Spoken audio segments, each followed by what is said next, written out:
The photograph loaded slowly. The hotel Wi-Fi in the clinic waiting room stuttered and buffered as if the universe itself was giving Emma Hartwell one last chance to look away. She didn't take it. Her thumb pressed the screen, and the image materialized pixel by pixel. There he was, Alexander Hartwell, her husband of 5 years, standing beside a black sedan under the aggressive flash of paparazzi cameras. His collar was open, his hands were spread across the hood of the car. He was smiling with that easy confidence people used to call presidential. And there she was, the other woman, Natalie Ross, 29 years old with movie poster eyes and a dress that seemed designed to make other women feel inadequate. Her hand rested directly over his heart. Not casual, not accidental, possessive. A claim being staked in real time. Emma's thumb trembled. Her other hand moved instinctively to circle her belly. 28 weeks along. The baby kicked as if he could sense her distress. The nurse at the front desk called her name. "Mrs. Hartwell, time for your ultrasound." Emma stood on legs that felt borrowed from someone less steady. She thought disappearing would save the baby. She hadn't planned on becoming a ghost who could still feel jealousy burn. 3 months earlier, Lake Michigan was not yet warm enough for boats. The branches along the shoreline rattled like cutlery in a drawer. The Hartwell house on Lakeshore Drive watched the water the way expensive homes do, all glass and careful silence. Emma used to love that quiet. Lately, it felt like a performance she was failing. She stood in the kitchen unwrapping the pregnancy test with hands that had spent the morning coding database systems for a South Side women's shelter. The plastic crinkled too loudly in the expensive hush. Her heart hammered. Alex was in his office. 3 computer screens glowed with the blinking constellation of Hartwell Impact Fund holdings. Charts and projections and the careful mathematics of doing well by doing good. His eyes lifted when she appeared in the doorway. "I'm late," she said. His expression didn't change immediately. "Late for what?" Emma smiled. The expression pulled at something inside her chest. "Not for what," she said quietly. "For who?" A beat of silence. Then understanding flooded his face.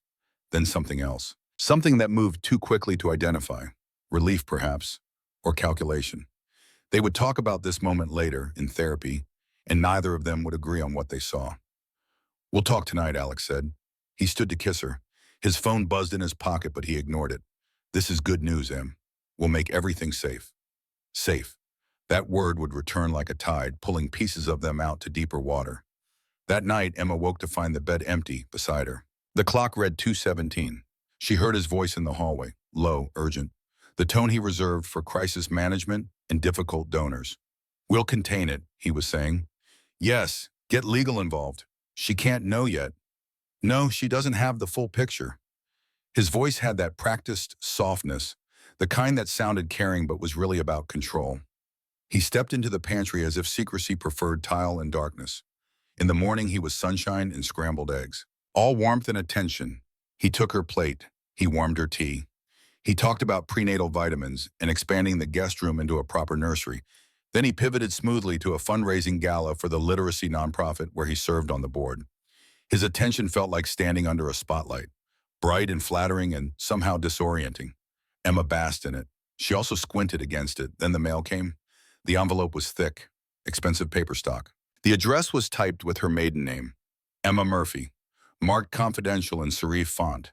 She opened it standing in the foyer with morning light cutting across the marble floor. Inside was a single photograph. Emma leaving a medical clinic 2 years prior. The image captured her mid-step, purse over her shoulder, face drawn with worry. It was from the time she'd thought she had cervical cancer. A false alarm that had stolen 3 weeks of sleep. The photographer had used a telephoto lens from across the street, professional-grade equipment. Someone had been watching her even then. Attached to the photo was a note, paper-clipped with a small metal clip shaped like a star. The message was printed in plain text. "Leave before he sells the story where your body is a PR crisis." Emma's hands shook as she read it twice. 3 times. Who sends paper clips shaped like stars? Why this photo from 2 years ago? What story? She found Alex in his office. The screens were dark for once. He was reading something on his phone. She held out the envelope without speaking. His reaction told her everything. His face went blank in that way it did during board meetings when someone asked an uncomfortable question. He stood very still for 5 seconds. Then he frowned. Then something flickered behind his eyes that looked like fear. "I'll handle it, Ed," he said. "How?" Emma heard her voice from a distance. "Who is this from?" Alex hesitated. The hesitation lasted long enough for fear to take shape in her chest. There's a vote next week, he said carefully. If certain people wanted leverage, they'd target you. Target us. This is nothing. Nothing felt like a puddle with no bottom. What vote? Emma asked. The merger, Alex said. Hartwell Fund and Chicago Education Alliance. It's been in the works for months. Some people want it to fail. If they can create scandal around me, around us, the board gets nervous. The deal collapses. So I'm the scandal, Emma said. Alex reached for her, but she stepped back. You're not the scandal, he said, but they'll try to make you one. Your privacy, your medical history, they'll weaponize anything. Who is they? He didn't answer. Instead, he said, I'm adding security, extra patrols. We'll be safe here, that word again. Safe. The security system pinged at 2:03 in the morning. Camera 3, the side garden near the hydrangea bushes. Alex rolled over and tapped the alert into silence on his phone. Probably raccoons, he mumbled. Emma lay still, listening. At 2:12, the ping came again. She reached for her own phone and opened the security app. The screen glowed blue in the darkness. Camera 3 showed the garden in grainy night vision. A shape moved past the bushes. Human-sized, human-shaped. The figure lifted something. A phone. The blue light from the screen cut through the dark. Then the person looked up, directly at the camera. The face was shadowed, but the posture was unmistakable. Deliberate. A message being sent. Emma's breath caught. She touched Alex's shoulder. There's someone outside. He barely opened his eyes. It's fine, just the new patrol getting oriented.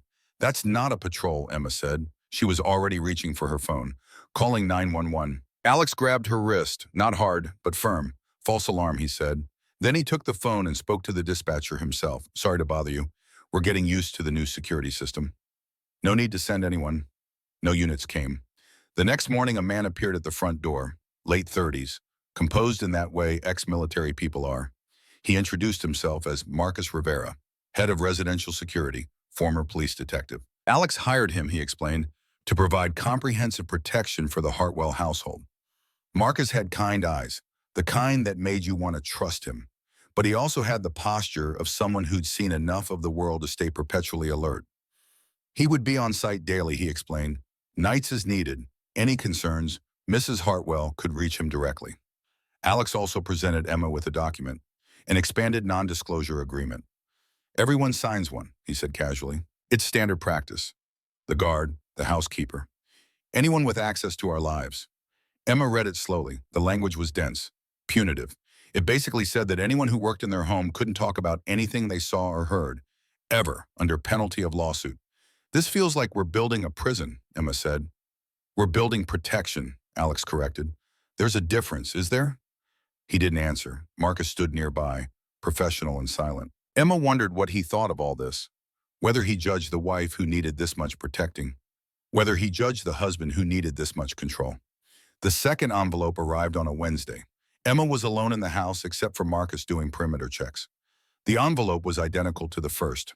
Same expensive paper, same typed address with her maiden name. Inside was a single sentence. The doctor was wrong. You're the one who can't carry him. Beneath the sentence was a photograph. Alex leaving a downtown restaurant with a woman. Her hair caught the camera flash like copper wire. She was model thin in that way that suggested discipline more than genetics. Her hand was on his arm. They were both smiling. Emma knew her immediately. The internet had made sure of that. Natalie Ross, 29, actress, Broadway credits transitioning to film. Recently cast in an indie drama called Glass Houses. She ran a foundation called Art for Youth Initiative, brought theater programs to underprivileged schools. The kind of work that photographed well at galas. The ambiguity in the note carved into Emma. You're the one who can't carry him. Did it mean she couldn't carry the baby? Or that she couldn't carry Alex? That she wasn't enough to hold on to her own husband? She waited for Alex to come home. She didn't text or call. She wanted to see his face when she showed him. He arrived at 7:30, loosening his tie, asking about her day. Emma held out the envelope without preamble. His reaction was different this time. He didn't freeze. He didn't go blank. Instead, he stared at the photograph of Natalie like he was looking at evidence of something he'd hoped to prevent. When he finally met Emma's eyes, the floor beneath them felt unstable. Natalie is a donor, he said carefully. We met about her foundation, the Art for Youth Initiative. She wanted advice on structuring the board. At 9 o'clock at night, Emma heard herself say, "Privacy matters to some people," Alex said. "Some donors don't want to be photographed going into my office during business hours. It looks transactional." Emma felt something cold settle in her stomach. "And this doesn't?" Alex exhaled slowly. "They want us to stumble, Em. Whoever is sending these. If you run, they win." Emma looked at him, really looked. At the man she'd married 5 years ago in a ceremony by the lake. At the person who'd once told her she made him want to be better. At the stranger standing in front of her, now using the word privacy like it was a gift instead of a cage. "I'm not running," she said. "Not yet." The phone call came while Alex was on CNN. Emma watched him on the living room television talking about nutrition programs in public schools. His best thoughtful expression. The one that made people trust him with their money and their causes. Her cell phone rang. Blocked number. She almost didn't answer. The woman's voice was bored, slightly amused. The sound of a cigarette being inhaled and exhaled came through clearly. "He has a type," the voice said. "Girls who apologize for taking up space. You should see how fast he dumped the last one when she got complicated." Emma's heart kicked into a gallop. "Who is this?" "The kind of friend you think you don't need." The woman took another drag. "You have 3 days before a story drops. If you don't want your medical history dissected on morning television, I'd suggest you disappear." The line went dead. Emma sat frozen on the couch. On the television, Alex was gesturing with his hands, explaining the importance of fresh vegetables in school lunches. His face was earnest, trustworthy, presidential. Her breath didn't return for several minutes. When it did, it came shallow and fast. She went upstairs, found Alex in front of the mirror, adjusting his tie for an evening event. A fundraiser for something. There was always a fundraiser for something. "I'm going to Sarah's," Emma lied. Her sister. Her older sister, who was a civil rights lawyer and would know what to do. Except Emma had already decided she wasn't going to Sarah's. She was going somewhere Alex wouldn't think to look. He nodded without really looking at her. His attention was on his reflection, on getting the nod exactly right. Emma left. She took the bag she'd packed quietly over the past 2 days. Prenatal vitamins, cash she'd been withdrawing in small amounts, the stuffed bear she'd bought for the baby, Alex's old college hoodie that still smelled like him, like them, like a version of their life before everything got complicated. She took the back exit from the parking garage, the one without cameras. She drove a rental car that smelled like artificial pine and someone else's choices. She headed north on back roads. No plan except away from here. The voice had said 3 days. What does a woman build in 72 hours? A life, a lie, a cocoon. In Rockford, she parked behind a strip mall and cried into a fast food napkin. In Madison, she bought a prepaid cell phone and texted Sarah a message designed to give nothing away. "I'm safe, don't ask, don't tell. If anyone calls you, you don't know." Sarah replied with 3 fire emojis and a single directive. "Tell me where or I will escalate." Emma sent nothing else. She could already see the news anchor. "Philanthropist pregnant wife goes missing. Police question sister." The thing about power is it doesn't only protect the people who have it, it disciplines the people who don't. She found Mattingly, Wisconsin because the motel wasn't part of a chain and the neon vacancy sign stuttered like a secret. The woman who ran it wore a cardigan the color of bruised peaches and introduced herself as Patricia Donovan. "Call me Pat," she said. "Everyone does." On the registration card, Emma wrote a name that felt like stepping sideways into another life.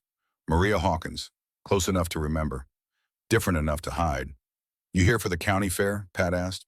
She slid a key across the counter on a plastic diamond-shaped keychain. "Family," Emma said. "Surprise visit." Pat's eyebrows rose like parentheses around a knowing expression. "Family's funny that way," she said. Then she handed over the key without asking anything else. The room smelled like industrial lemon cleaner and the accumulated sadness of 1,000 temporary stays. Emma opened her bag and pulled out the stuffed bear. It was cream-colored with button eyes and a red ribbon around its neck. She'd bought it the week after the positive test. Before the envelopes. Before the cameras in the garden. When she'd still believed pregnancy announcements and nursery colors were the biggest decisions ahead. She thought about Alex at home. How he microwaved tea like someone who'd never learned to wait for water to boil properly. How he put his hand on the small of her back in that way that felt like an apology he didn't know how to articulate. How he said the word safe like it was a promise and not a prison. Was she paranoid? Was she a coward? Was she a mother doing what mothers do when the world gets dangerous? Outside her window, kids were rehearsing for the county fair parade. Lopsided floats made from crepe paper and cardboard. Cutout stars spray-painted gold and silver. Stars. Emma thought about the star-shaped paperclip on the first envelope, about symbolism and threats and messages sent in shapes. The motel phone rang, the landline on the nightstand. Emma stared at it. 4 rings, 5. She picked it up. "Mrs. Hartwell," Pat's voice. "You have a visitor." Emma's stomach dropped to the industrial carpet. She pulled on shoes and walked to the motel office on legs that wanted to run in the opposite direction. Marcus Rivera stood at the counter. He wasn't in his uniform, just jeans and a plain dark shirt. His eyes were red-rimmed with something too messy to bring to work. When he saw her, he didn't move, just kept his hands flat on the counter where she could see them. "Miss Hartwell," he said. Then he corrected himself. "Ms. Hawkins, how did you find me?" Emma's voice was steadier than she felt. "I've followed the trail a smart, scared person would take," Marcus said. "Small motels off major highways, no chain affiliations, cash payments. I'm not here on Mr. Hartwell's orders. He thinks you're with your sister. He's preparing a missing person statement. If you don't return in 24 hours, they'll change the tone of the search." "Who is they?" Marcus slid his phone across the counter. On the screen was a text thread he'd clearly saved as screenshots. 2 numbers Emma didn't recognize. The first message said, "Drop the clinic file at 9. Natalie will distract. Hartwell walks in at 9:20. We get him on camera," the reply said. "And the wife?" The response, "Collateral. Harmon needs her gone before acquisition talks." Emma didn't realize she was sitting until the chair bit into her thighs. The office suddenly felt too small, too bright. The fluorescent lights hummed overhead like insects. "Natalie," she said, "the actress." Marcus nodded. "She started showing up 3 months ago. Her manager is a man named Victor Cross. Every time she met with your husband, camera crews just happened to be nearby. I checked her foundation. Real charity, real work. But her manager is tied to an investor who's been trying to acquire Hartwell Impact Fund for 2 years. Richard Harmon, media mogul. The kind of man who thinks empathy is a liability in business." "Why are you telling me this?" Emma asked. "You work for Alex, for my husband. I work for whoever needs protecting," Marcus said simply. "My sister got her medical records leaked when she tried to report a doctor for negligence. Cost her a job.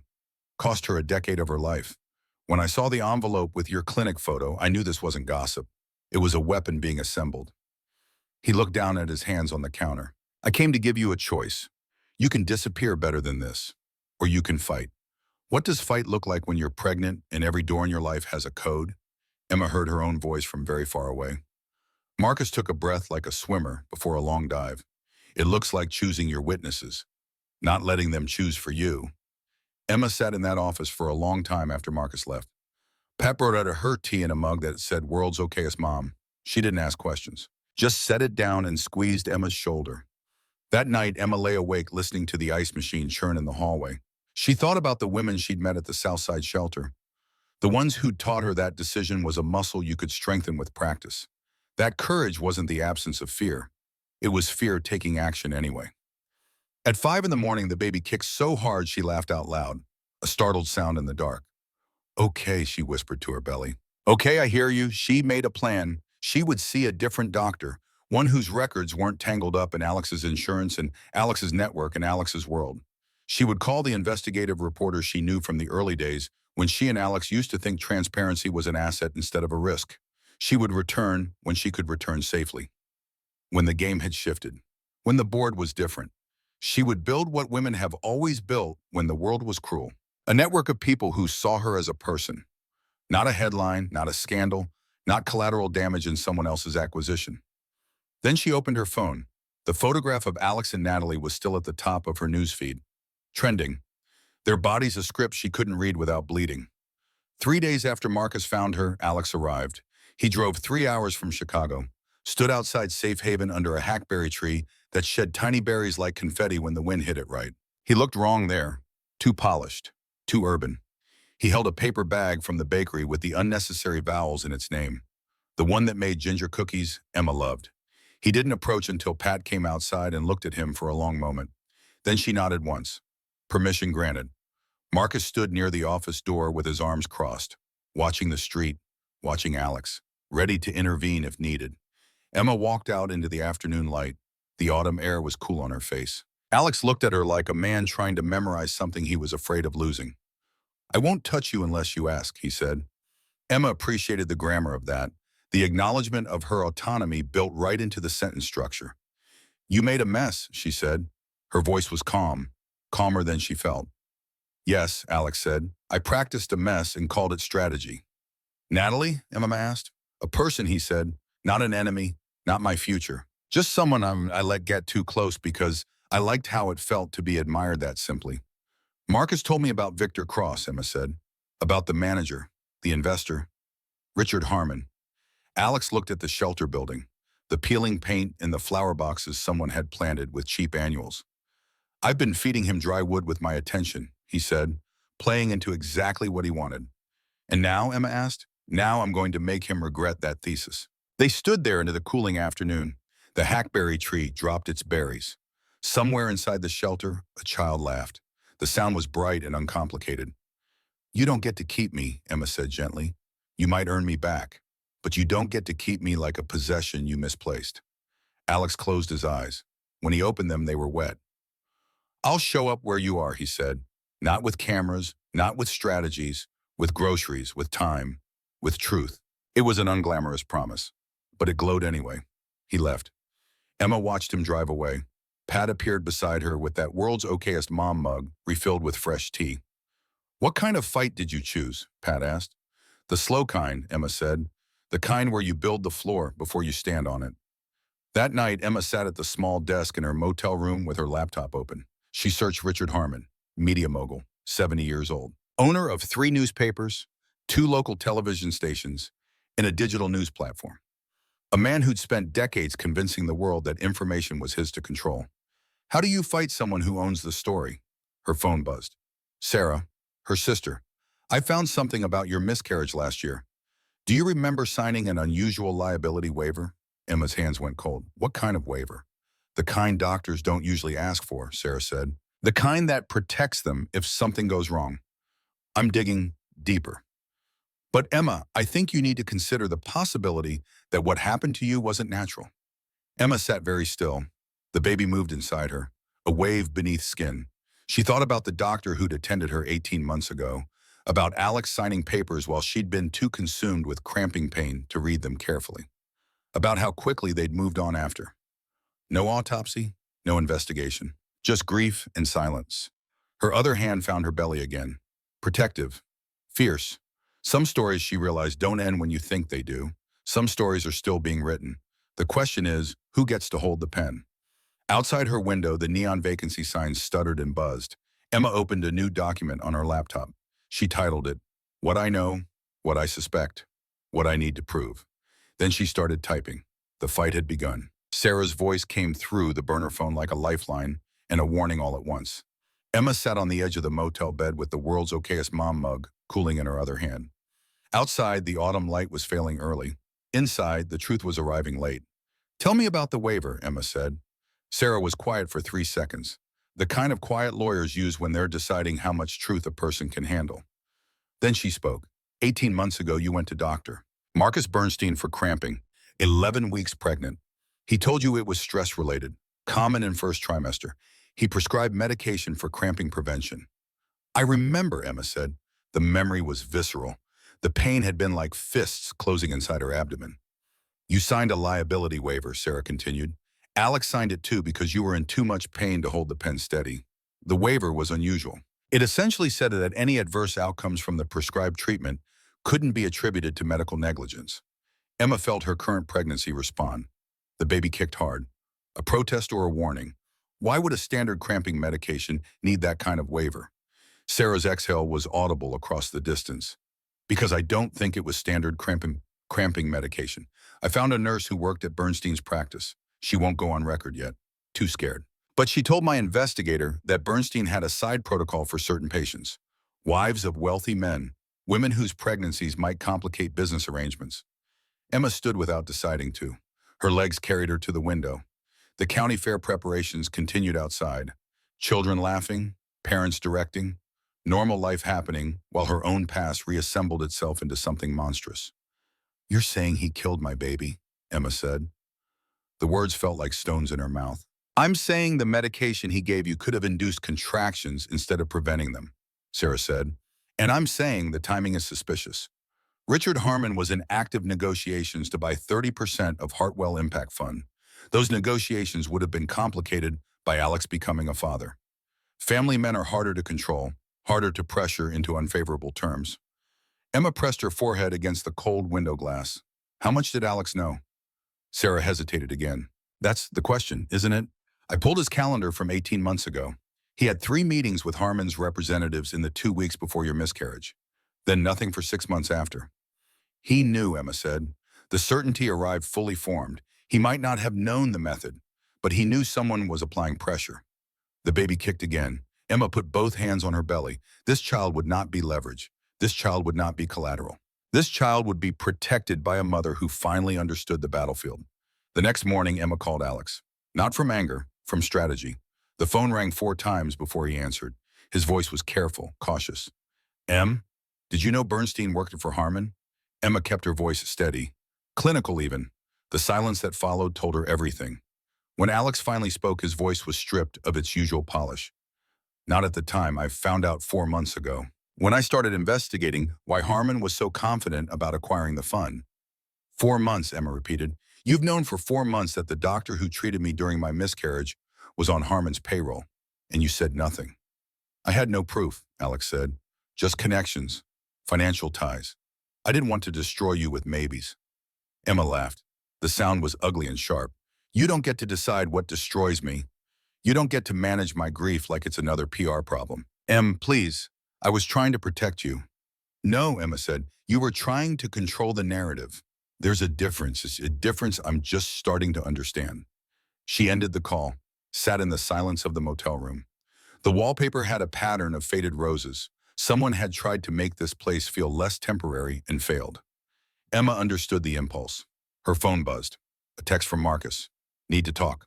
Urgent. Can I come by? 20 minutes later, he was in Pat's office. Emma sat across from him. Pat stood near the door like a sentinel. Marcus looked worse than he had 3 days ago. The red in his eyes had spread. He hadn't been sleeping. There's a blog, he said without preamble. Gossip site. They posted something this morning. About you. He handed her his phone. The headline read, Hartwell's wife has history of complicated pregnancies. The article didn't name Emma directly, but it included enough details that anyone who knew them would recognize the subject. Age, location, timing, the shelter work, source close to the family, the byline claimed. Emma felt ice crystallize in her chest. They're positioning the narrative, making me look unstable before I can speak. Marcus nodded. Harmon's playbook. Control the story before the story controls you. But here's what's interesting. The blog is owned by a subsidiary of Harmon Media Group. They're not even hiding it. Good, Emma said. Let them be obvious. Obvious is prosecutable. Pat spoke from the doorway. What do you need, honey? Emma looked at both of them, these strangers who'd become allies by choice rather than obligation. I need a doctor who isn't connected to my old life. I need a journalist who can't be bought. And I need to decide if I'm ready to make this public. Pat nodded once. I know a clinic in Madison, run by a woman who understands what it means when men weaponize medicine. And as for the journalist, she looked at Marcus. Don't you have a contact at the Tribune? Marcus pulled out his phone. Daniel Morgan, investigative team. He's been trying to nail Harmon for years. Never had enough to make it stick. Call him, Emma said. Tell him I have enough. The clinic was small, not the kind of place that advertised. Just a brick building with a sign that said Madison Women's Health in modest letters. Inside, the waiting room chairs were mismatched but clean. The magazines were current. Someone had put a bowl of mints on the reception desk next to a card that read, Take what you need, give what you can. Dr. Elizabeth Morgan was 50 with silver threading through red hair. She had the hands of someone who'd delivered 1,000 babies and the eyes of someone who'd seen what happened when pregnancy became political. She listened to Emma's story without interrupting, without skepticism, just steady attention. When Emma finished, Doctor, Morgan was quiet for a moment. Then she said, You need to be calm to carry this baby safely, but you also need to feel like you're not losing your mind. Both things matter to your blood pressure. The trick is balancing them. Can you help me? Emma asked. I can transfer your care completely out of their system, Dr. Morgan said. New insurance under your sister's name. New medical record number. Privacy notation that requires in-person consent for any release. But Emma, she leaned forward, if what you're suggesting about your previous doctor is true, you need more than medical care. You need legal protection. I'm working on that, Emma said. Dr. Morgan nodded. Then let's make sure this baby stays exactly where he is until he's ready. 32 weeks minimum. 37 ideal. Can you reduce stress? Emma almost laughed. I'm living in a motel fighting a media mogul while pregnant. Stress reduction isn't really on the menu. Then we medicate if we need to, Dr. Morgan said. And you come see me twice a week. Deal? Deal. Daniel Morgan arrived at Safe Haven 3 days later. No relation to Dr. Morgan, despite the shared surname. He was 45 with gray at his temples and the particular weariness of someone who'd spent decades writing stories that changed nothing. He sat across from Emma in Pat's office with a notebook but no recorder. Old school. Careful. Why should I believe you, he asked. Not hostile, just direct. You shouldn't, Emma said. You should verify everything I tell you. Check the financial connections between Bernstein and Harmon. Pull the insurance authorizations for my medical care 18 months ago. Track the pattern of Natalie Ross's public appearances with my husband. Interview the nurse who worked at Bernstein's office. Daniel wrote quickly. His handwriting was terrible. And if I do all that and it checks out, what do you want? Emma met his eyes. I want you to write about power, not about me, not about whether my husband is sleeping with an actress. I want you to write about what happens when privacy becomes a commodity, when medical information becomes a weapon, when wealthy men treat women's bodies like negotiation points. Daniel stopped writing, looked at her for a long moment. That's a harder story to tell. Scandal sells, systemic critique doesn't. Then you'll have to be a better writer, Emma said. The corner of his mouth twitched. Fair enough, I'll need documentation. Witnesses, at least 3 independent sources. You'll have them, Emma said, but I need something from you. When this story runs, it runs as journalism. Not gossip, not entertainment. Information that helps other women recognize when they're being manipulated. Daniel nodded slowly. I've been trying to take down Richard Harmon for 7 years. He's always 3 steps ahead. Always knows what I'm working on before I publish. This might be the angle he can't control. Why? Emma asked. Because he's used to fighting men, Daniel said. He's used to money and lawyers and intimidation. But a pregnant woman telling the truth about her body? That's different territory. That's a story that makes people uncomfortable in ways his usual tactics can't manage. The video appeared on a Tuesday. Emma was reviewing medical records when her phone exploded with notifications. Text after text from numbers she didn't recognize. Then Sarah calling, then Marcus. She opened Twitter and saw it trending. A 15-second clip filmed outside the Peninsula Hotel. Natalie Ross touching Alex's sleeve, laughing at something he said. The gesture was intimate, familiar. Alex's expression was warm, open. The expression he used to reserve for Emma. The comment section was brutal. Where's the wife, though, one said. Haven't seen her in weeks, said another. Pregnancy made her disappear, a third added with a laughing emoji. Emma watched the clip 3 times. Each viewing hurt differently. The first was pure jealousy, primitive and consuming. The second was analytical, looking for evidence of actual infidelity. The third was exhaustion. Because even if Alex wasn't cheating, the appearance was damaging enough. The lie becomes truth if enough people believe it. Sarah called again. Emma answered. Stop reading the comments, Sarah said immediately. Too late. Alex called me, Sarah said. He wants to help, actually help, not just manage. What did you tell him? I told him to fix his public image. Not for you, for the truth, because right now he looks guilty even if he's not. Is he? Emma asked. Guilty? Sarah was quiet. Then, I don't think he's sleeping with her, but I think he enjoyed the attention. I think he let it go on longer than he should have because it felt good to be admired that simply, without complication. That's almost worse, Emma said. I know, Sarah replied. Alex went to see Daniel Morgan without telling Emma first. He used the freight elevator at the Tribune building, wore a baseball cap, avoided cameras. Daniel made him wait 20 minutes in a conference room before appearing with coffee and suspicion. I know you're dirty somewhere, Daniel said without preamble. I don't know where yet. Help me find the spot you're willing to wash. Alex almost smiled. It was a terrible thing to appreciate someone's directness in the middle of destroying your life. But he did. Do you always open like this? Only with men who own their own press releases, Daniel said. Where's your wife? Safe, Alex said. Not where you think, not where your sources think. Why isn't she here? Daniel asked. Why isn't she in that glass palace you call home? Alex looked at his coffee. Because every door in that place has a price tag. You think you understand privacy until you can buy it. Then you realize you've purchased a performance, not protection. Daniel sat down, opened his notebook. Tell me about Victor Cross. Alex pulled out his phone, showed Daniel an email chain he'd pulled from his own accounts. Messages between his legal team and himself from 2 weeks before Emma disappeared. The first email from Alex said, "We don't build bunkers. We build homes. No NDA for my wife's doctor." The legal response said, "Mr. Hartwell, for liability purposes." Alex's reply said, "Your advice is noise." Daniel read carefully. Then Alex showed him more. Contracts between Victor Cross and Natalie Ross. A schedule of public appearances cross-referenced with paparazzi photo sales. An email from Victor to someone named James Chen, associate to Richard Harmon. The email said, "He'll break with the wife soon. Time the rollout with acquisition chatter. Make him sympathetic. The lonely philanthropist finding connection again." The reply said, "Warm him with access to our platforms. Position him as a thought leader.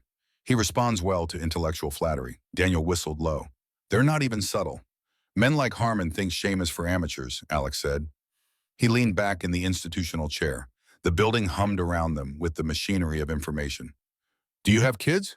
"No," Daniel said. "I watch other people's and try not to make them worse."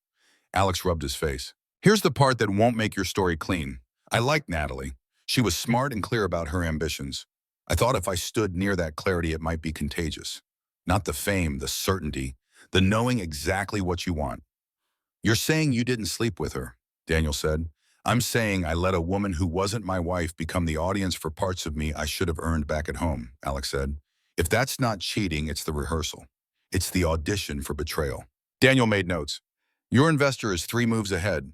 He'll throw Victor Cross under a bus shaped like a settlement if he needs to. Natalie might not even know she's a piece in this. Or she might," Alex said. "I can't decide which is worse, being used or being complicit." "What do you want me to do with this?" Daniel asked, gesturing to the phone, the emails, the evidence. "Make it about power," Alex said, "not about me smiling near a pretty woman. Make it about the system that creates these situations, that treats women's bodies and men's reputations as chess pieces in business deals." "It's going to be about both," Daniel warned. "I know," Alex said, "but emphasize the power." Natalie Ross appeared on a Friday afternoon. Emma was reviewing donation records for the shelter's database when Pat knocked on her door. The cadence of the knock said this was important. "You have a visitor," Pat said. She looked scared. Emma followed Pat to the main office. Through the window, she saw a woman in an oversized hat and sunglasses. Natalie Ross. The glass between them did nothing to reduce the strangeness of the moment. The other woman. The weapon. The person standing in the blast radius of Emma's collapsing life. Inside, Natalie removed the sunglasses. Her eyes were puffy, recent crying. Her hands shook as she twisted a tissue into a rope. "I didn't know," she said. "Then I knew. Then I told myself knowing wasn't participating." She looked directly at Emma. "That was cowardice wearing designer clothes." Emma sat down slowly. Pat stood near the door, protective, ready to intervene. "Why are you here?" Natalie's composure cracked. "To say sorry, to tell you what I should have told someone weeks ago, to stop being part of the machine that's hurting you." Emma waited. The silence stretched until Natalie spoke again. "Victor Cross has managed me for 2 years," she said. "Good roles, good contacts. When he suggested I network with Alex Hartwell for my foundation, it seemed legitimate. Dinner to discuss youth arts funding, coffee to review grant structures. It felt like work." "When did it change?" Emma asked. "When the photographers started appearing," Natalie said. "At first, Victor said it was coincidence. Chicago's a small town for certain circles. Then I realized he was scheduling our meetings for maximum visibility. Restaurants with outdoor patios. Hotels with photographers in the lobby. You could have stopped," Emma said. "No heat in it, just fact." Natalie nodded. "I should have, but Victor showed me something 3 weeks ago." She pulled out her phone, showed Emma a photograph. The image was from 10 years ago. Natalie at 19. College party. She was visibly drunk, being led toward a bedroom by 2 older men. The angle was invasive, predatory. "Victor said it would be a shame if this resurfaced," Natalie said. Her voice was barely audible. "He said I wasn't in awards season yet, but I could be, if I cooperated, if I played my part." Emma felt her anger shift. "Not disappear, just redirect. You're a victim too." Natalie shook her head. "Not like you. I had choices. I made them badly. But I'm here now, asking what I can do to help." Emma looked at Pat. Pat nodded. Then Emma looked back at Natalie. Tell the truth, not in a press release, in a room where it matters, where other women can hear it and know they're not alone. What room? Natalie asked. Emma smiled. The expression felt strange on her face. Unfamiliar but right. The kind of room where we get to write the story. Not them. They planned the forum for 2 weeks out. Enough time to organize. Not enough time to overthink. Pat's gymnasium could hold 150 people if they packed it. Emma wanted folding chairs, no podium, no stage, just a circle of witnesses. Sarah flew in to help coordinate legal protection. Marcus handled security. Daniel recruited 2 local reporters he trusted, ones who understood the difference between journalism and spectacle. Pat sent invitations through the shelter network, survivors of domestic violence, healthcare advocates, social workers, students from the community college. The invitation said simply, a conversation about privacy, power, and the ways women's bodies become battlegrounds. Alex asked if he could come. Emma said yes, but only as an observer. In the back, silent. Not everything is about you anymore, she told him. He accepted the terms. The night before the forum, Emma couldn't sleep. The baby was active, rolling and kicking like he could sense tomorrow's importance. She put both hands on her belly and spoke quietly to the darkness. Your sibling died, she said. I don't know if it was natural. I suspect it wasn't. But I know this. You won't be leverage. You won't be collateral. You're going to be born into a world where I fought back, where I chose my voice over my silence. The baby kicked hard. Agreement, perhaps, or just gas. Emma smiled anyway. The day arrived cold and clear. Late October, the kind of morning that smells like distant wood smoke and impending winter. People started arriving at 10, more than expected. By 10:30, all the chairs were full. People stood along the walls. Pat brought out more chairs. Marcus watched the doors. Daniel sat with his notebook. The 2 local reporters had small cameras. Respectful distance. Alex was in the back row, wearing clothes Emma had never seen. He looked smaller somehow, less polished. Human. Emma stood without notes, without microphone, just her voice and 31 weeks of pregnancy and the truth she'd been carrying. My name is Emma Hartwell, she said. I'm 31 weeks pregnant. I'm here because someone tried to buy my silence about what happened to my body. The room was so quiet she could hear the radiator ticking. She told them about the envelopes, the photographs, the surveillance camera catching someone watching her house, the threats delivered in star-shaped paper clips and blocked phone calls. She told them about running, about hiding, about discovering that privacy was a luxury that disappeared the moment someone with power wanted it gone. A man convinced me the air was safer inside his control, she said. He wasn't a monster. He was practiced at making control look like care, at making surveillance look like protection. Her hand rested on her belly. The gesture was unconscious, protective. I want my child to learn that safety isn't the absence of noise, Emma said. It's the presence of people who won't sell your silence, who won't trade your dignity for convenience, who understand that a woman's body isn't a negotiation point in a business deal. When she finished, there was a beat of absolute stillness. Then a woman in the 3rd row stood. She was 60 perhaps, neat cardigan, teacher written all over her. My divorce records were leaked to a gossip site, the woman said. I lost my job. The school board said I'd become a distraction. She looked around the room. For 3 years, I thought I was alone in this, that I'd done something to deserve it. A man near the door raised his hand. Paralegal, he said, by way of introduction. I watched a partner at my firm destroy a junior associate with rumors about her personal life. She was threatening a discrimination lawsuit. The rumors made her look unstable. The lawsuit went away. A teenage girl in a hoodie spoke from near the back. Her voice was small but steady. I need to print a restraining order without my mom seeing the browser history. She's dating the guy I'm trying to restrain. Pat moved toward the girl immediately. We'll help you, she said. Today, right after this. Then Natalie stood. Emma hadn't known if she would. They'd talked about it but made no promises. Natalie's hands were shaking but her voice held. I was used as a prop in someone else's play, she said. I didn't ask questions because I wanted the career more than I wanted integrity. I'm sorry. She looked directly at Emma. I'm so sorry, and I'm here to say, if you see something wrong, speak, even if it costs you, especially if it costs you. The room erupted in quiet conversation, affirmations, recognitions, the sound of people realizing they weren't alone. Then a man in a suit stood near the middle.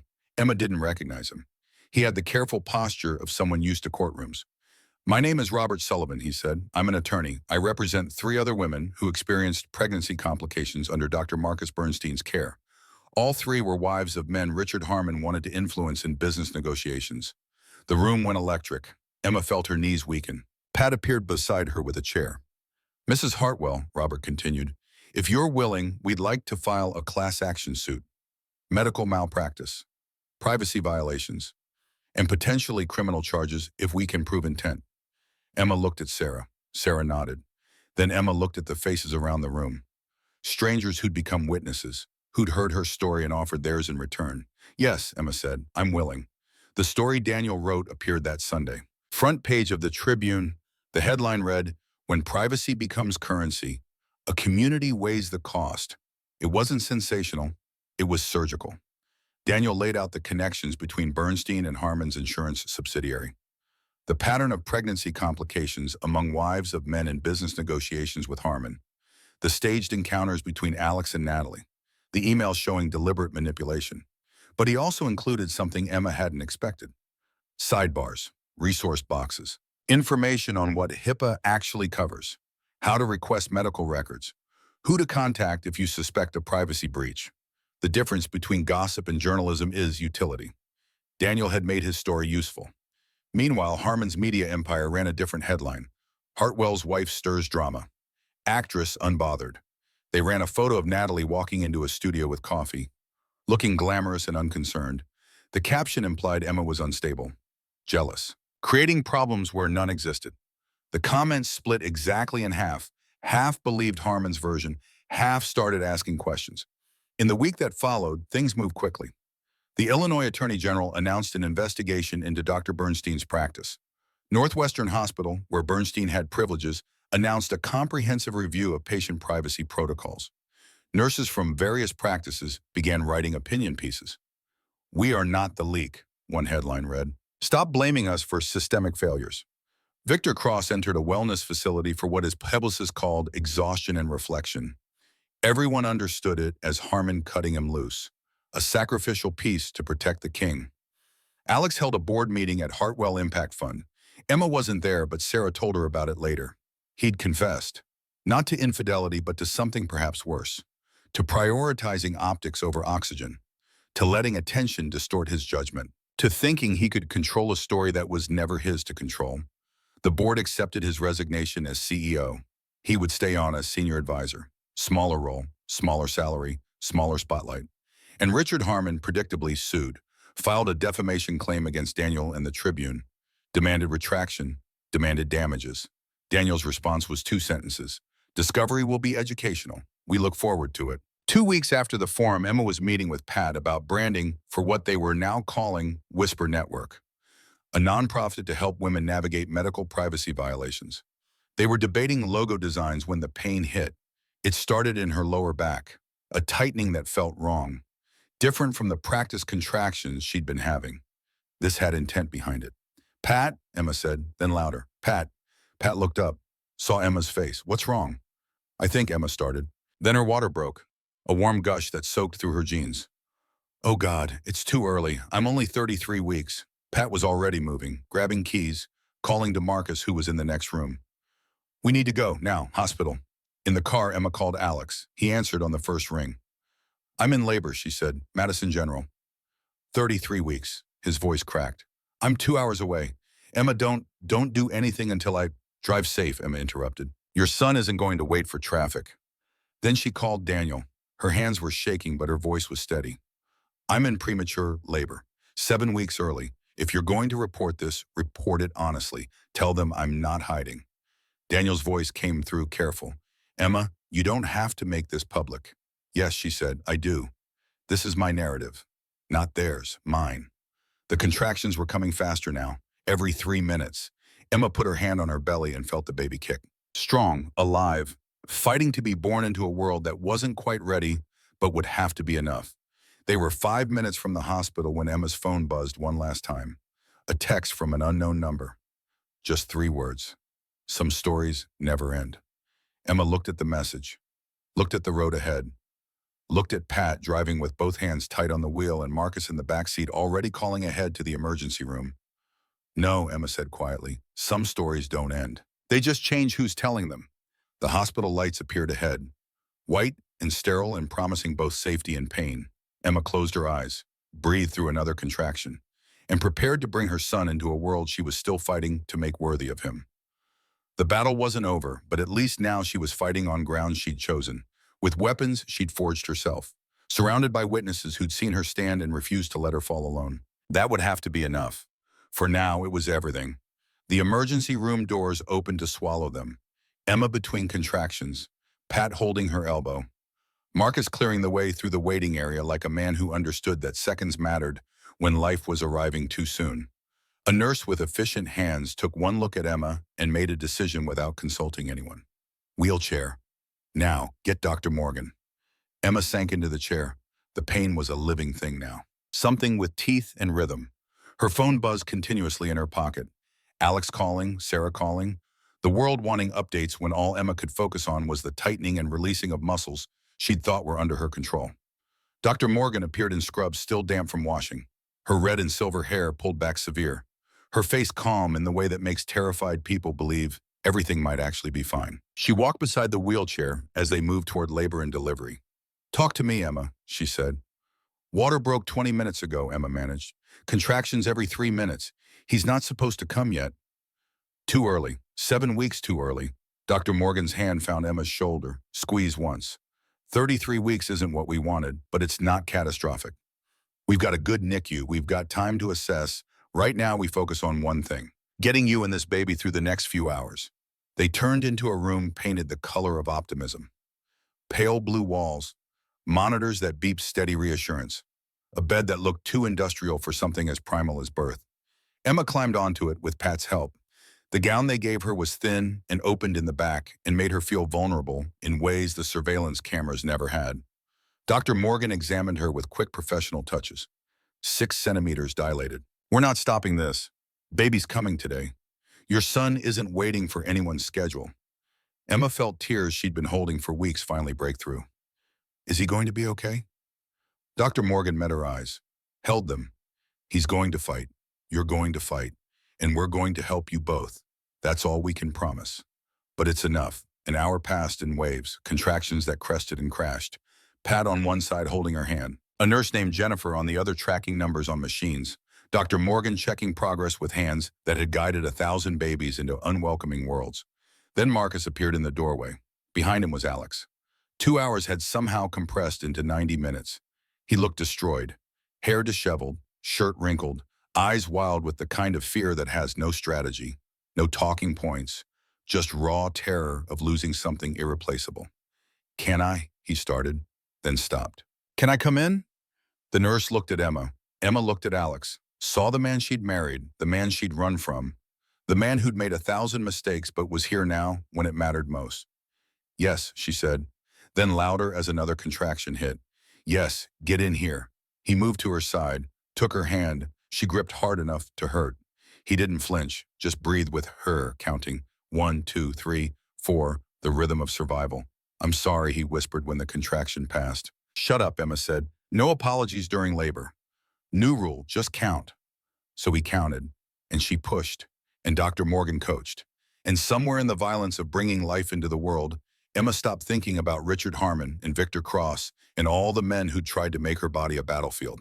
She thought only about breathing, about pushing, about the impossible physics of making room for a person who wasn't supposed to arrive yet, but was coming anyway.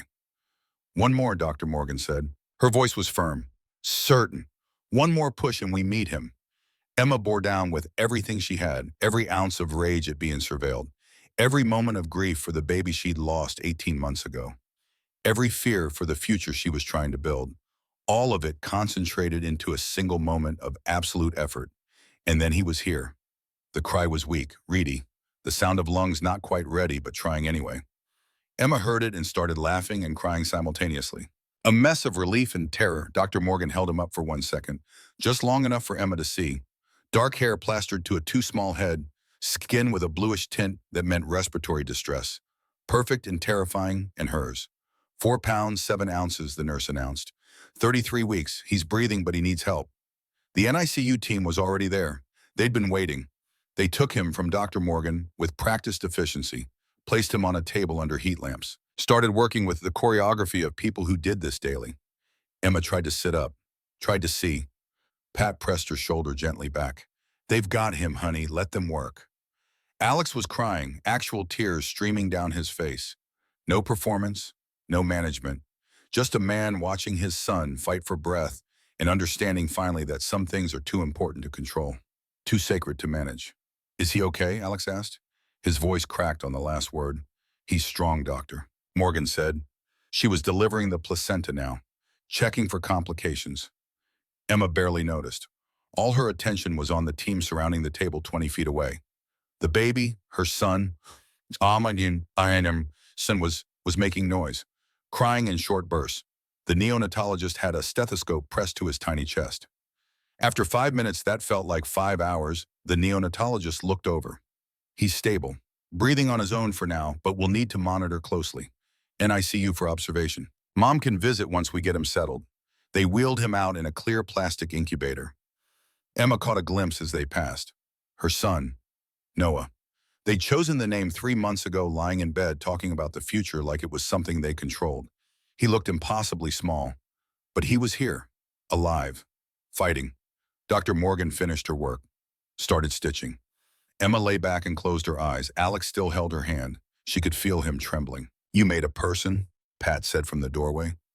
She was crying too, despite everything, despite all of it. You made a person and brought him here. Now I just have to keep him safe, Emma said. Alex said quietly. We have to keep him safe, if you'll let me help. Emma opened her eyes, looked at him. This man she'd loved and lost trust in, and was slowly learning to see as human rather than threat or savior. We'll see, she said, one day at a time, starting with today. The NICU was a realm of hushed voices and mechanical breathing, incubators lined up like transparent wombs. Monitors beeped in different rhythms. Premature babies fought battles their mothers couldn't fight for them. Emma sat in a wheelchair being pushed by a nurse toward the corner station where Noah lay under warming lights. He looked more fragile here, surrounded by wires and tubes. A breathing tube snaked into his tiny nose. Monitors were stuck to his chest with adhesive that looked too harsh for skin that thin. His eyes were closed, his fingers curled into fists smaller than Emma's thumb. You can touch him, the NICU nurse said. Her name tag read Sandra, through the portholes. Just your hand. Let him know you are here. Emma reached through the circular opening in the incubator. Her finger found his hand. He gripped reflexively. The strength surprised her. This tiny human had grip, had presence, had fight. Hey, Noah, she whispered. It's Mom. You came early, but that's okay. We'll figure it out together. His heart rate on the monitor steadied, a small spike of response. Sandra smiled. He knows your voice. They always do. Alex appeared beside her. He'd cleaned up, changed clothes, looked more like himself except for the eyes. Those were different, stripped of something, arrogance maybe, or certainty. He stared at his son like a man seeing something holy and terrible. Can I? He started. Emma nodded. Through the other porthole, Alex reached in. His hand was too big for the space. He had to angle it. His finger found Noah's other hand. The baby gripped. Alex made a sound, half laugh, half sob, completely unguarded. He's so small, Alex said. He's mighty, Sandra corrected. Look at those vitals. Strong heart, good oxygen saturation. He just needs time to catch up to himself. They sat there for an hour, not talking, just watching their son breathe. The NICU hummed around them. Other parents came and went, quiet desperation and hope existing in the same fluorescent space. Emma felt her phone buzz, ignored it. The world could wait. This moment couldn't. When they finally left to let Noah rest, Marcus was in the waiting room. He stood when he saw them, reporting for duty even off the clock. Any word? He's stable, Emma said. Fighting. That's all we can ask right now. Marcus nodded. I put security on the NICU floor. No media. No unauthorized visitors. Sarah's handling the press inquiries. Daniel wrote a brief piece. Respectful. Just the facts. Thank you, Emma said. For everything. Marcus shifted his weight. It's my job. No, Emma said. This stopped being just a job weeks ago. Thank you, really. He nodded once, uncomfortable with gratitude. I'll be here, whatever you need. The first 48 hours were a study in helplessness. Emma and Alex took turns at Noah's bedside, touching him through portholes, watching monitors, learning the language of oxygen, saturation, and bradycardia episodes, and apnea of prematurity. Terms that meant nothing 3 days ago and now define their entire world. Pat brought food they didn't eat. Sarah handled the legal paperwork that kept accumulating. Marcus stood guard against intrusions both physical and metaphorical. Daniel held the press at bay with carefully worded statements that honored privacy while acknowledging public interest. And Richard Harmon's newspapers ran the headline Emma had been expecting. Hartwell drama continues. Baby's health in question. The implication was clear. Emma's drama-seeking behavior had caused premature labor. The stress was her fault. The complications were divine justice for a woman who wouldn't stay quiet. The comments section was predictably vicious. Bad mother already. Should have stayed with her husband. Drama queen putting her baby at risk. Emma read them once, then handed her phone to Sarah. Take this away from me, she said. I can't fight him and care for Noah. One or the other. Sarah took the phone. I'll filter everything. You focus on that baby. At the 48-hour mark, the neonatologist did a full assessment. Removed the breathing tube. Noah breathed on his own, weakly at first, then stronger. His oxygen levels held steady. The bluish tint to his skin faded to something closer to healthy pink. We're not out of the woods, the doctor said, but we're walking in the right direction. Another week minimum in NICU. Then we'll see about transitioning to regular nursery. Emma felt something in her chest unclench. Just slightly, just enough to breathe a little deeper. Can I hold him? The doctor smiled. Let's try skin to skin. Good for both of you. They helped Emma into a recliner, lowered her gown, placed Noah against her bare chest. He was so light, so warm. His head fit perfectly in the curve of her collarbone. She felt his heartbeat against her ribs, two hearts trying to find the same rhythm. Alex stood nearby, watching. His expression was something Emma had never seen before. Vulnerable, awed, completely present. You want to try? She asked. He nodded, couldn't speak. They transferred Noah carefully. Alex sat frozen as they placed his son against his chest. The baby settled, sighed. Tiny fingers spread across Alex's sternum. Hello, Alex whispered. Hello, Noah. I'm your dad. I'm going to try really hard to be good at this. Emma watched them. This man and this baby. The family she'd thought was destroyed and was now being rebuilt, cell by cell, moment by moment, with no guarantees except that they were trying. 2 weeks later, Noah was discharged. 5 pounds, 2 ounces, breathing independently, feeding well enough, still small but no longer critical. Dr. Morgan signed the release papers with careful instructions. Follow-up appointments. Warning signs to watch for. Emma absorbed it all with the intensity of someone studying for a test where failure meant death. They didn't go back to Chicago. Not yet. Alex rented a furnished apartment in Madison, 2 bedrooms, walking distance to the hospital, close to Safe Haven where Pat and the Whisper Network were still meeting weekly. A temporary base while they figured out what permanent looked like. Sarah had been busy during the hospital vigil. The class action lawsuit against Dr. Bernstein was officially filed. 5 women total, all with suspiciously timed pregnancy complications, all married to men in Richard Harmon's business crosshairs. Robert Sullivan was lead attorney. He'd compiled enough evidence to make even skeptical judges take notice. The Illinois Attorney General had expanded the investigation. Subpoenas were issued.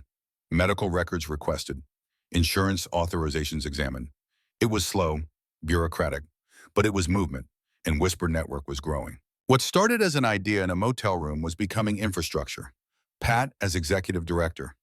Emma as founding board member working remotely. Sarah handling legal. Marcus running security workshops teaching women how to protect themselves without expensive systems. Natalie using her platform to amplify their message without making it about herself. They were building something. Not fast, not glamorous, but real. 6 months passed in the strange compression of time that happens with newborns. Noah grew, gained weight, hit milestones, laughed for the first time at a ceiling fan. The sound was like a reprimand to the world. Pure joy demanding to be heard. Emma recorded it on her phone, watched it 100 times, sent it to Sarah, who cried. Alex commuted between Madison and Chicago 3 times a week.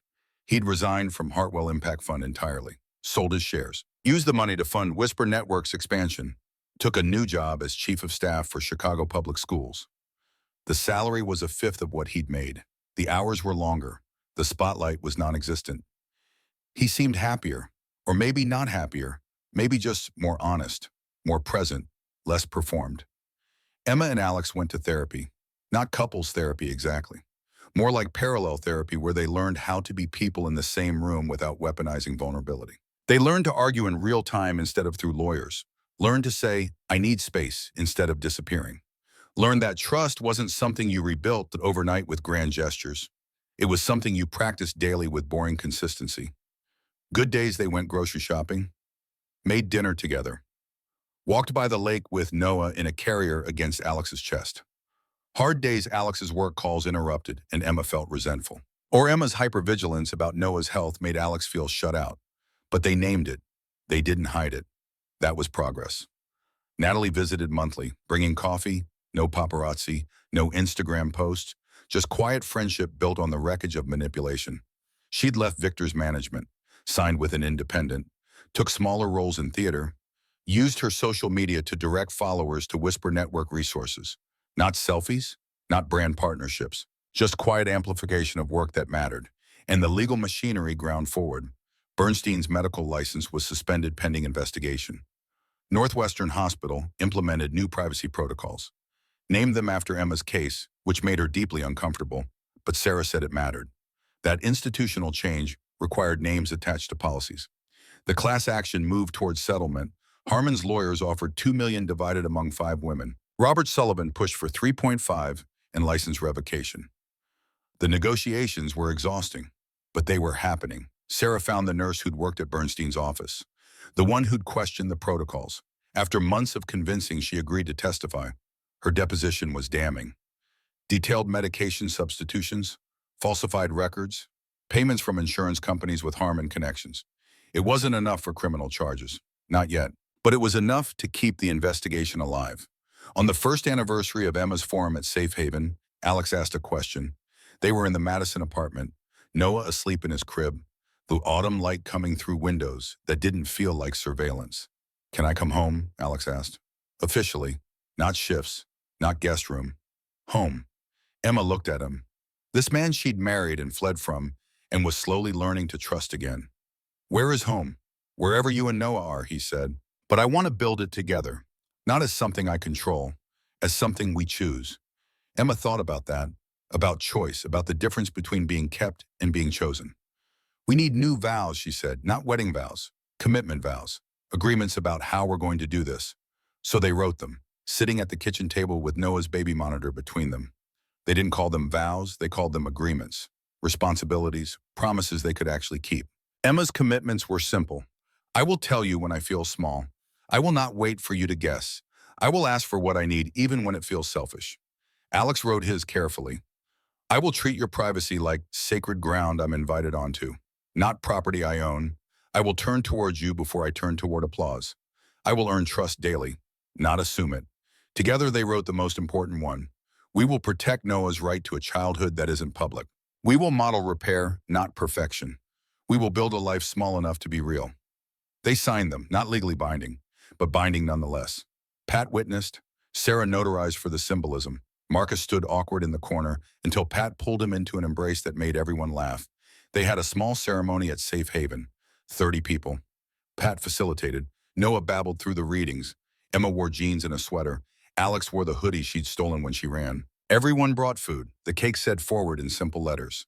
A young woman from the original forum gave a toast. She was the teenager who'd needed the restraining order. Now 19, working at Whisper Network, going to community college. She raised a plastic cup of sparkling cider. To adults doing it messy and better, she said. To second chances that aren't really second. They're just the choice to keep trying. Everyone drank. Natalie cried quietly in the corner. Sarah squeezed Emma's hand. Alex held Noah and looked at his wife like he was still learning to see her, still trying to deserve the grace she was extending. It wasn't a fairy tale, it wasn't perfect, but it was theirs, built on honesty instead of control. That had to be enough. 14 months after Noah was born, life had found a rhythm. Not normal. Emma didn't believe in normal anymore, but sustainable. They'd moved back to Chicago, not to the Lakeshore Drive penthouse. They'd sold that. The glass and the codes and the expensive silence.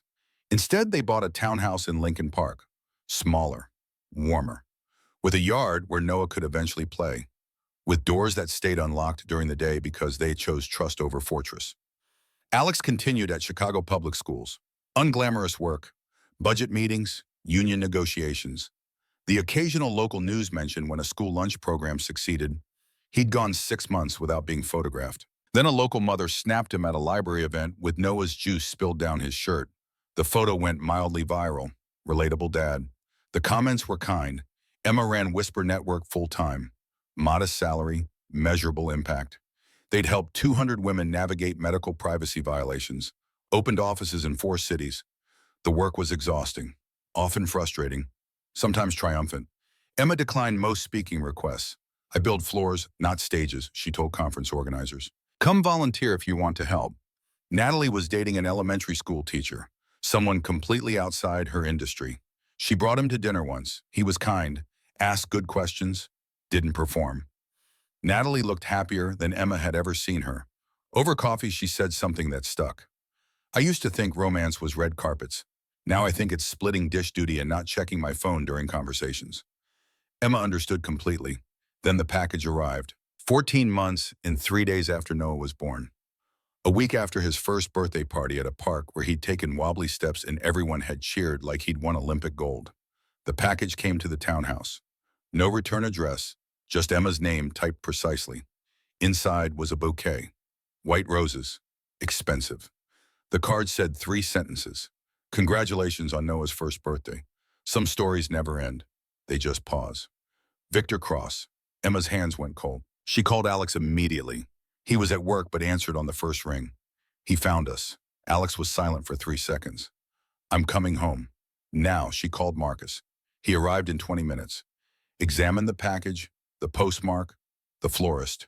Started making calls. Within an hour, they knew. Victor Cross had left the wellness facility 6 months prior. Quietly, he'd started a new management company. Different name, same business model. He was representing 3 young actresses. One of them had recently started foundation work with a gubernatorial candidate. Dinners, coffee meetings, always photographers nearby. The pattern was repeating, just with different players. Emma sat at the kitchen table with Noah babbling in his high chair. She looked at Marcus, at Alex, at Sarah, who'd arrived within the hour. They're doing this to someone else. We can expose it, Sarah said. Pattern evidence. Show it's systematic. But will it stick? Emma asked. Harmon still owns half the media in this state. Victor's smart enough to have learned from last time. Then we need bigger attention, Marcus said. Federal? National? Something he can't control. Sarah pulled out her phone, started searching. I have a contact, Senate aide, Committee on Healthcare Privacy. They've been looking for a compelling case to anchor new legislation. Emma felt Noah's hand grab her finger. His grip was strong now. Sure. She looked at her son. At the life she'd built for him, at the world she was trying to make worthy of his presence. Would I have to testify? In Washington? Sarah nodded. Public hearing, national coverage, brutal scrutiny. Alex reached across the table, took her other hand. You don't have to do this. We can just protect ourselves. Build our life. Let someone else fight this fight. Emma looked at him, then at Noah, then back to Sarah. If I don't, he grows up in a world where powerful men do this, and the only consequence is a 6-month vacation. Set it up. They spent 2 months preparing. Emma worked with Sarah on testimony. They compiled evidence, financial connections, patterns across multiple cases, statements from the 5 women in the class action, Natalie's willingness to testify about manipulation tactics, medical records, insurance authorizations, the infrastructure of weaponized privacy. Alex liquidated everything remaining in Heartfelt Fund, used the money to fund Whisper Network expansion, to hire lawyers for women who couldn't afford them, to build the kind of support system Emma wished she'd had 18 months ago.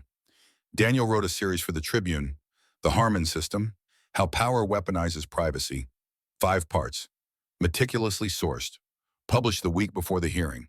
It went viral in the way that journalism rarely does anymore, not because it was scandalous, because it was useful, because it named something people had experienced but didn't have words for.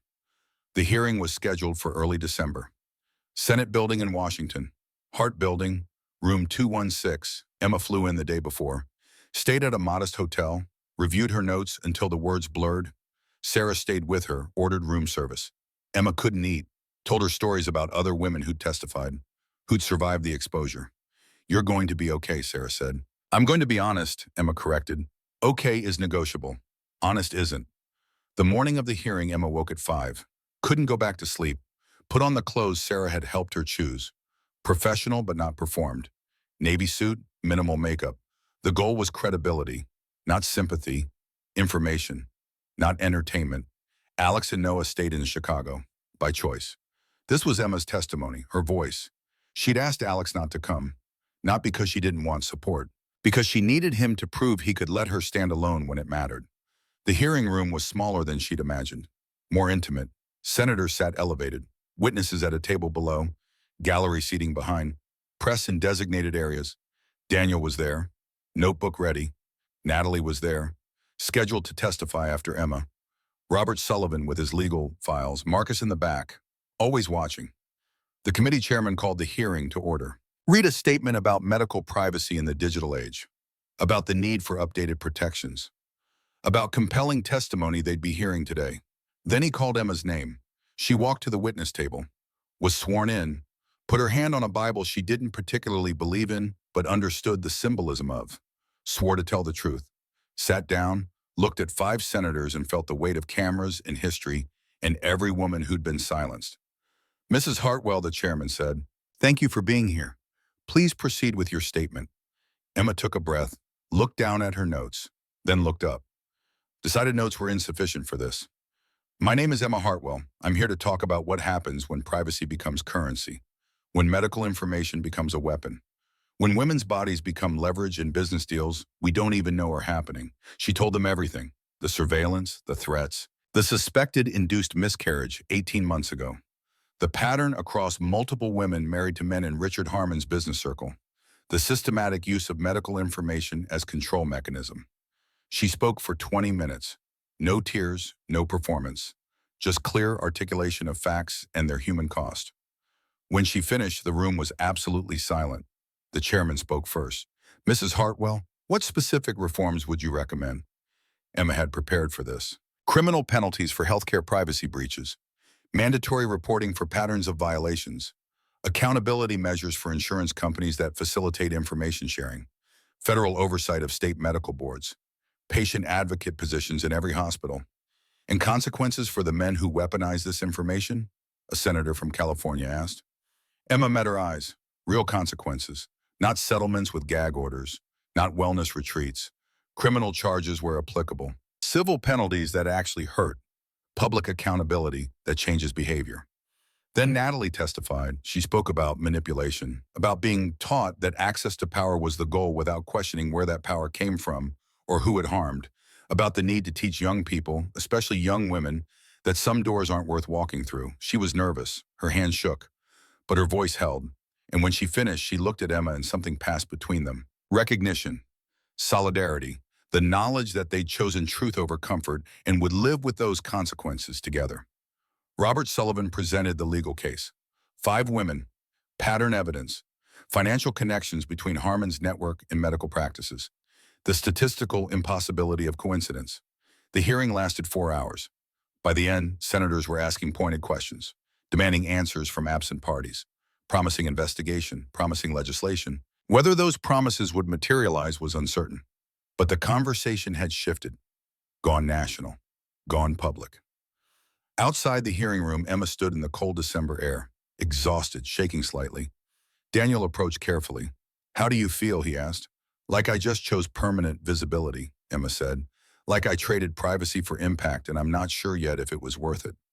Daniel nodded. "For what it's worth, you changed the conversation. That matters." "Does it?" Emma asked. "Harmon's still powerful. Victor's still operating. The system still protects men like them. But now everyone knows," Daniel said. "Now when it happens to someone else, they have language for it. They have precedent. You gave them that." Emma looked at the building behind her, the machinery of government that moved slowly when it moved at all. Maybe that has to be enough. 6 months after the hearing, the world looked different. Not transformed, just shifted slightly toward accountability. The Medical Privacy Protection Act was working through committee. Slow, amended, compromised, but moving. 12 states had passed their own versions. More were considering it. Bernstein lost his medical license permanently. The class action settled for $3.5 million. The money was less important than the admission of wrongdoing, the public record of patterns. Harmon's empire conducted an independent review. Predictably, it found no systematic wrongdoing, just isolated incidents. Unfortunate coincidences, but his newspapers had lost circulation. His television stations had lost advertising. The court of public opinion was slower than law, but sometimes more effective. Victor Cross was still operating. Smaller scale, different name. But the pattern continued. Emma had to accept that some battles don't end with victory. They just shift terrain. Whisper Network had grown beyond Emma's wildest projections. 6 cities now, 14 staff members, hundreds of volunteers. Thousands of women helped. The work was never finished. But it was happening. Noah turned two, started talking in full sentences. His favorite word was why. Emma appreciated the poetry of that, a child demanding explanations in a world that rarely provided them. She and Alex were still married, still working at it. They'd had hard months, times when the old patterns resurfaced, times when Emma felt controlled and Alex felt shut out. But they stayed. They fought through it. Not because it was easy, because they decided it mattered. One Tuesday, ordinary and unremarkable, they went to the grocery store. All 3 of them. Noah in the cart kicking his feet and singing nonsense. Emma and Alex debating dinner options. The list on Emma's phone said milk, eggs, bread, something green that Noah might actually eat. At the checkout, a woman behind them spoke. Emma Hartwell? Emma turned. Cautious. Always cautious now, yes? The woman was 60 maybe. Kind face. Tired eyes. I testified at a state hearing about privacy violations at my doctor's office.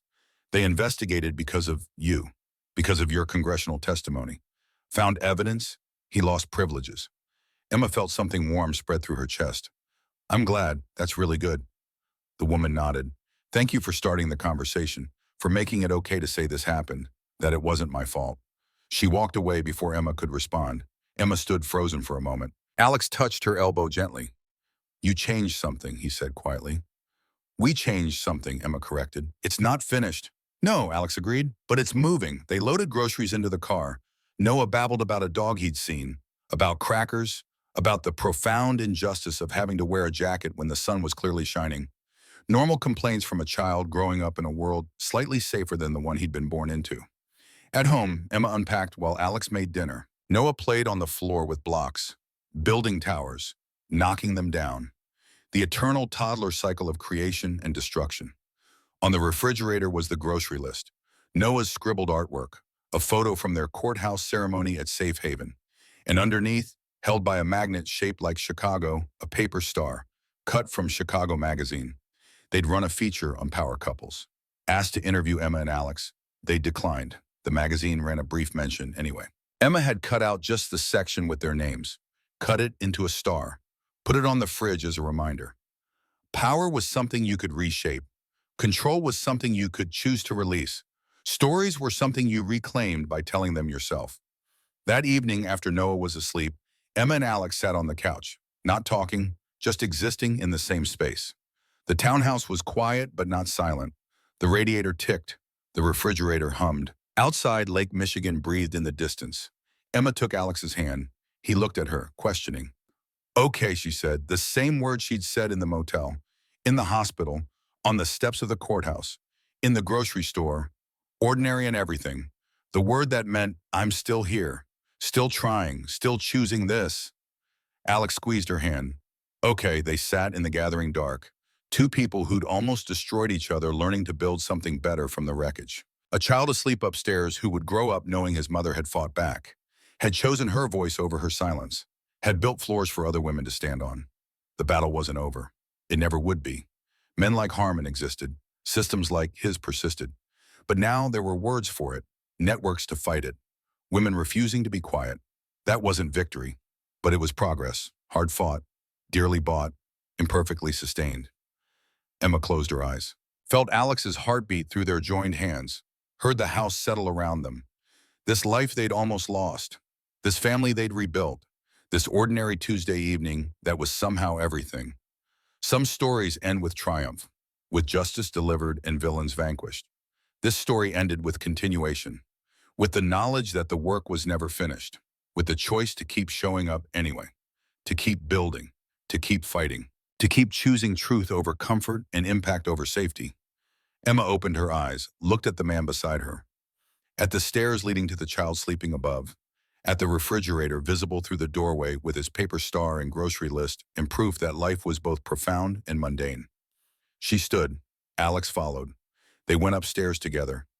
Checked on Noah sleeping in his crib, one arm thrown over his head, chest rising and falling with the easy breath of someone who didn't yet understand how hard his mother had fought for his right to that peace.